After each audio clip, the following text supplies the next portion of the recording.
Okay,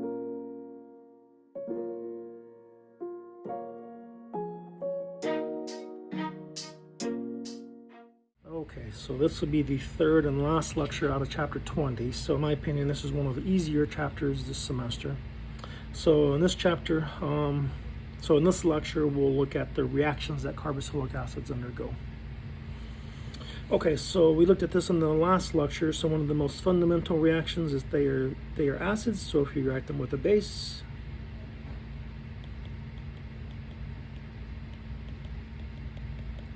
right, then you can deprotonate the carboxylic acid. So we looked at hydroxide, but any strong base will do the job, or bicarbonate.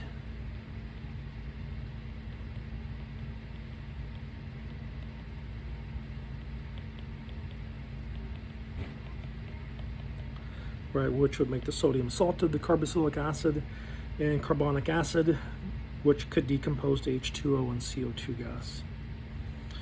Okay, so this is a reaction that we've looked at in previous chapter, the alcohol chapter. If you take a carboxylic acid and an alcohol, then you can make an ester, so the Fischer esterification. So in this chapter, we'll look at the mechanism. So question is, first of all, do you lose water this way and then this oxygen end up attached there, or do you lose water this way and then this oxygen ends up attached there? Right, so in either case you would get the same product, so why does it matter?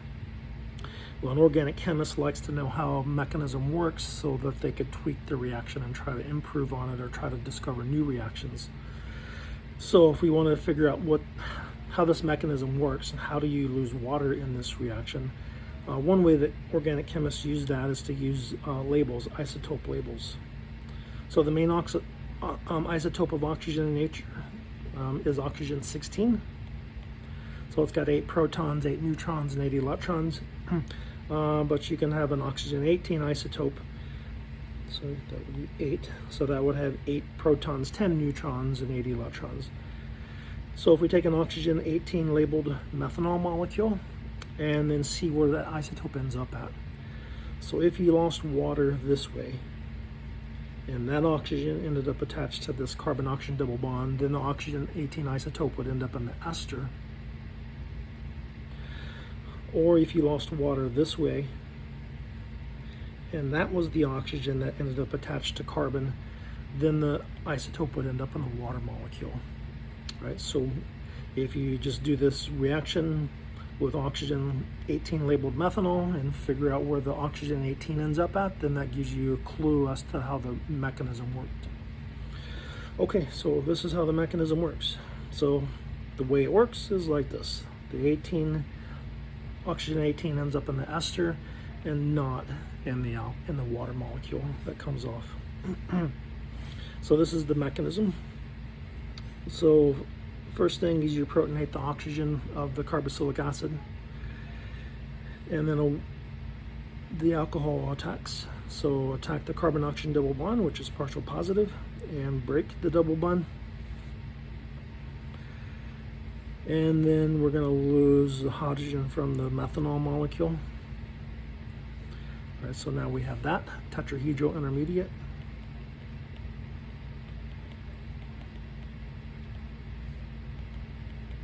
And then this keeps on reacting. So what we're going to do now is take this oxygen, pick up a proton there. So now we have this, and then we're going to take a lone pair on oxygen, move that down to make a double bond, and lose a water molecule. So water comes off and takes those 2 electrons with it. Okay, so now you see the water molecule has left, and the water molecule does not have the oxygen 18 isotope in it. So last step in the mechanism, the OH lose a hydrogen from that oxygen. Those OH electrons become a lone pair. And there's your ester, where the oxygen 18 isotope ends up in the ester.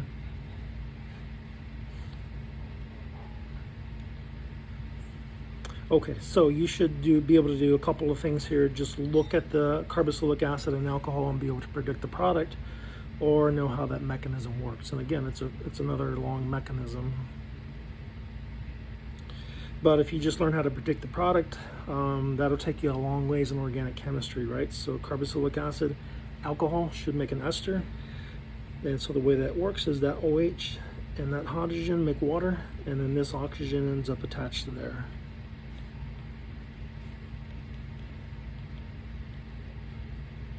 So that would be your ester product, right? Or in this case, if they're in the same molecule, then it's just going to have to form a ring. So you're going to lose water that way, and this oxygen will end up attached to there. So that'll be a 1, 2, 3, 4, 5-membered ring where oxygen is part of that ring. So 5-membered ring, oxygen's part of the ring. We said that oxygen was number 5, and it's attached to 4, 3, 2, and it made a bond to number 1. So 5 makes a bond to number 1. Okay, so now get everything in the right spot. So we lost a water molecule. Carbon number 4 has 2 methyls, and carbon number 1 has a C double bond O. So that's a cyclic ester. If you remember what that's called a lactone. Okay, so this is another way to make esters, specifically to make methyl esters. So you can react it with this reagent, CH2N2. So this is a Lewis structure of it. So that is called diazomethane. So it's a very, very dangerous chemical. So when you do this reaction, you have to use glassware that doesn't have scratches on it, because this molecule is explosive, and just scratches in glassware can cause it to explode. So usually it's not used on a large scale. It'd be used on a very small scale because it is a dangerous chemical. But if it's kept in solution, then that helps stabilize it. It makes it more less dangerous to use. So how does this work? So if we take this diazomethane and draw a resonance structure of it. So let's take these 2 electrons and make a lone pair on carbon. And now we have a base here, so carbon with a lone pair. So it can react with the carboxylic acid. So it can basically take that hydrogen off, and these electrons become a lone pair. And then now we have a CH3 group there, and we have an N2 molecule, which N2 is a very good leaving group. So this oxygen can attack carbon and kick off N2 as a leaving group. Right, so N2 again is nitrogen gas, which is extremely stable, so that's why this is such a dangerous compound. But anyway, oxygen attacks CH3, so now you make the methyl ester. Right? So it's a good way to make methyl esters if you're brave enough to work with diazomethane in lab. Again, relatively safe on a very small scale, kept in solution. Definitely not safe to do it on a large scale.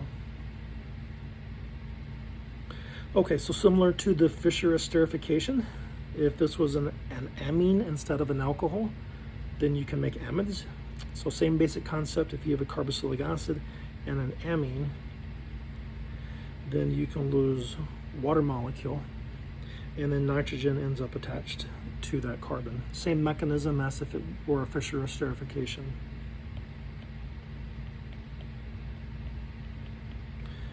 Okay, so nitrogen is now attached, and whatever is attached to nitrogen is just along for the ride. So you lose one hydrogen, and then the other 2 things attached to nitrogen are along for the ride.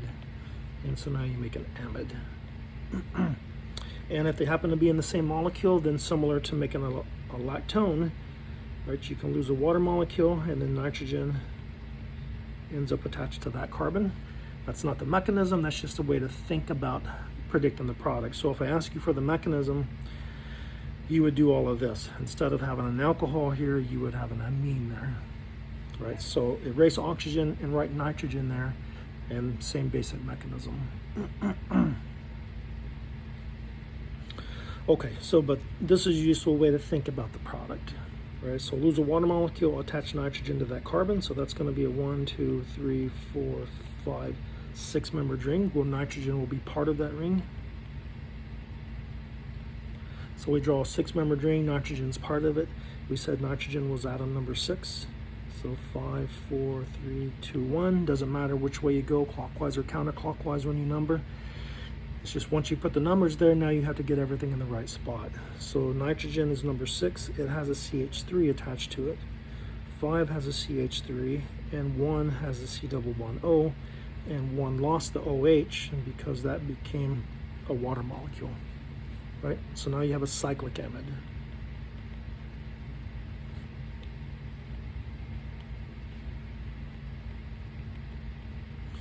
Which is called a lactam. Okay, so just a couple of other reactions, 3 other reactions it looks like, of 4 other reactions of carboxylic acids. So if you take a carboxylic acid with SOCO2, so that's a reagent we saw back in the alcohol chapter, that's called thionyl chloride. So if you remember what that does to an alcohol, it just converts OH to chlorine. It does the same thing with carboxylic acids, converts OH to chlorine. So predicting the product is easy, right? Understanding the mechanisms, a little bit more work.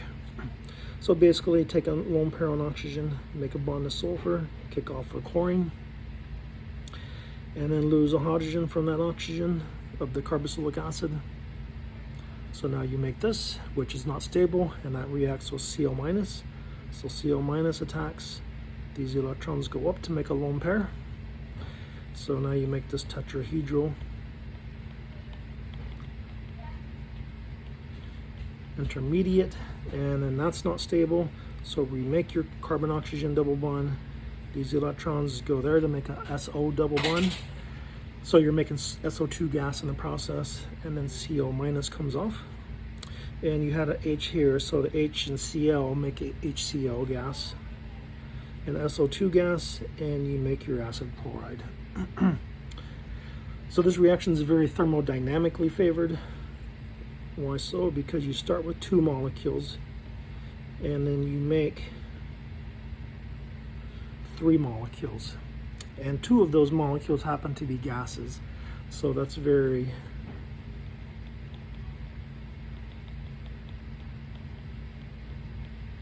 it has a very positive entropy because you go to more disorder.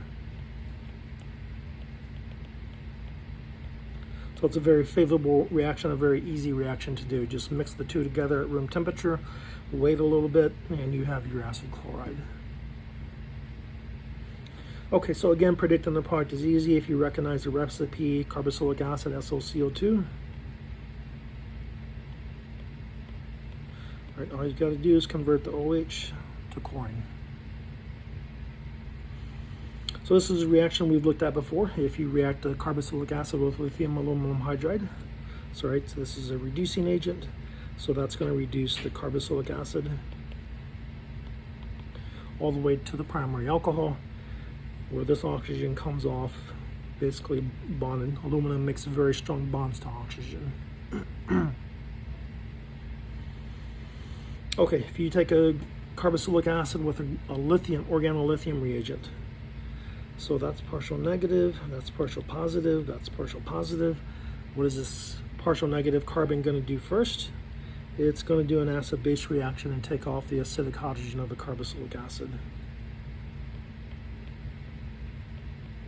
So you would sacrifice 1 equivalent of your organolithium reagent for that acid-base reaction. But now if you have a second equivalent of the organolithium reagent, it will react here and make that a O minus. So that's what you get after the first step. 2 equivalents of organolithium reagent would make this.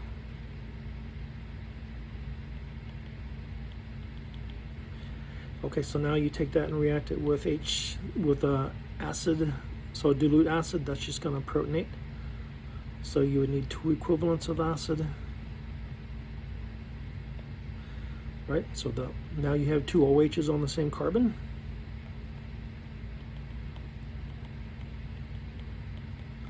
So if you remember back to the aldehyde ketone chapter, that's a hydrate, and that hydrate is in equilibrium with its carbon oxygen double bond form. So in the presence of acid,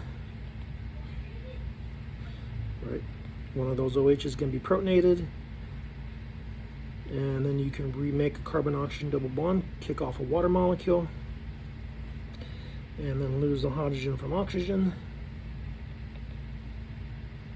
And now you've got the ketone. All right, so predicting the product is easy if you recognize the reaction.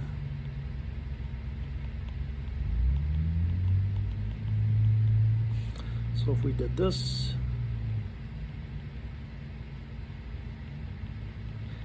and again, organic chemists are notorious for not balancing the equations, so they may just give it to you like that, and you recognize that that's just going to convert the carboxylic acid to that ketone. Although technically to do this reaction you need two equivalents, so whether or not that's actually shown on the arrow, usually it's not. You just have to recognize it's because they simply haven't balanced the equation. You just have to know how the reaction is going to work, so you're going to make that ketone. And that oxygen goes away as a water molecule. Okay, so last reaction of carboxylic acids that we'll look at is that if you have a carboxylic acid beta to another C double bond O, then the molecule is not stable. It can lose the CO2, so that's what's called decarboxylation if it loses CO2. So that's an example. So if we had this molecule, so carboxylic acid alpha beta to a C double bond O, if you heat that up, then you're going to lose a CO2 molecule. So predicting the product is easy. Basically CO2 is going to come off and you're going to move that hydrogen down. That's not how the reaction, that's not the mechanism. So if you're asked for the mechanism, don't do that. This is the mechanism. So if we take that same molecule and redraw it like this, so these electrons can go there, those can go there, those can go there, and these electrons could go onto oxygen as a lone pair. So basically what we've done now is we're making this bond, we're breaking that bond, we're making this bond, we're breaking this bond, and we're making this bond, and we are breaking that double bond there.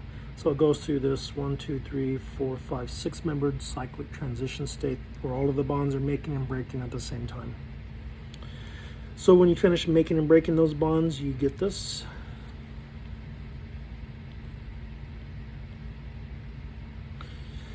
And you get CO2, right? And so if you remember, this is an enol, and enols are always in equilibrium with their ketone form. So again, this is not the mechanism, it's just a way to think about it. So if you move that hydrogen down and the double bond up, then you have the ketone form. So in the next chapter, we'll actually, 2 chapters from now, we'll look at the mechanism for how that happens. Okay, so again, predicting the product is easy. If you just recognize the setup, carboxylic acid, alpha beta to a carbonyl. So if you heat that up, you can lose CO2, move the hydrogen down, and that's your product. Right, but this is the mechanism. Or here, it doesn't have to be a ketone, or it could be an aldehyde, it can be another carboxylic acid. So alpha beta, it's beta to another C double bond O, so you can lose CO2, move the hydrogen down, and make that carboxylic acid plus CO2. And of course, once you decarboxylate one, then this is no longer, then that carboxylic acid is no longer beta to a carbon-oxygen double bond, so you could not decarboxylate both of them, right?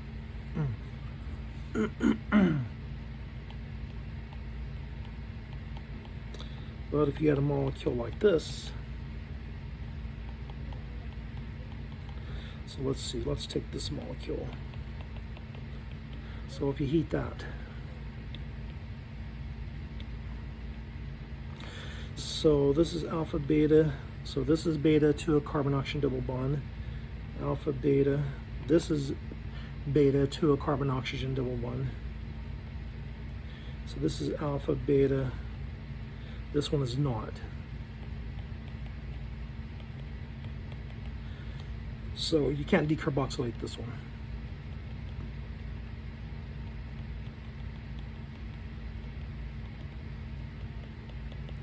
Right, but you can decarboxylate this one and that one, and then move this hydrogen down and move that hydrogen down, and your product would be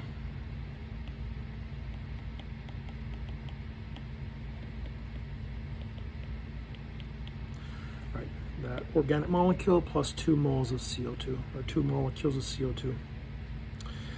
Okay, so that's it for the reactions of carboxylic acids.